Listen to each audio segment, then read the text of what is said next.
Hi, this is Matt Bloomfield. I'm a partner and portfolio manager here at Palmer Square. We thought we'd take a few minutes to update you on what's going on in the loan market as we head into the final quarter of 2022. Obviously, the first three quarters of 2022 have been quite volatile across most asset classes. But the floating rate nature of loans have really led it to outperform when you think about equities, long duration bonds, even high yield. But there's a lot going on from a macro standpoint. And so we wanted to kind of update you on our thoughts on what we're seeing in real time across the loan market. Obviously, with the macro backdrop, Fed policy, inflation, there's a lot of worries on the market, and rightfully so. But one of the main questions we always get is, what is our view on defaults? How is that going to impact loans? So there's a few things that we think are important as we head into this next economic cycle.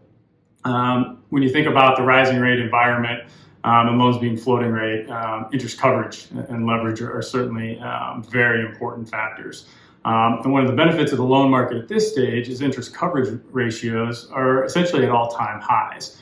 You've had a lot of borrowers able to lock in low financing rates on a spread basis over the past couple of years, and with strong earnings growth over the past couple of years, companies' balance sheets are in really good positions, and interest coverage ratios have a lot of cushion beneath them to fall. When you think about Fed rate policy and the likelihood of a couple more 75 basis point hikes this year, those certainly are going to come down. There's a bit of a lag in how their LIBOR and SOFR contracts reset. So they are going to be coming down from highs, but there's a lot of cushion in there. And leverage as well is in reasonably good shape heading into this cycle versus past cycles, if you will. The other important thing that factors into default cycles is maturity wall. And unlike some of the past cycles, the maturity wall in the leveraged loan universe is in really good shape. When you think about 2023 and 2024 maturities, there's very little left. That is left is in a lot of cases higher quality double B type loans.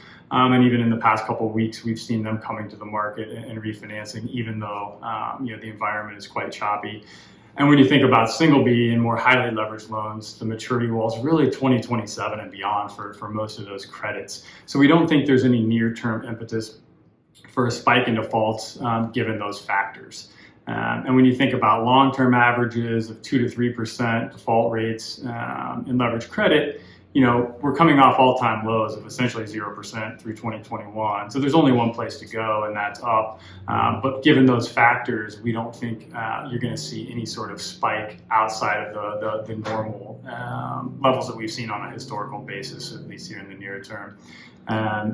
With all that talk on the risks on the environment, we also think it's a really fascinating opportunity. When you just think about absolute yields for high quality loan borrowers right now, you're getting paid very handsomely for any risk going forward. And when you think about the loan market being 1.5 trillion in size, there's a lot of borrowers out there that are going to perform really well, and there's a lot of opportunities for our team to kind of dig in and find attractive opportunities for our investors. So thank you. Look forward to updating you in the future, and appreciate you taking the time.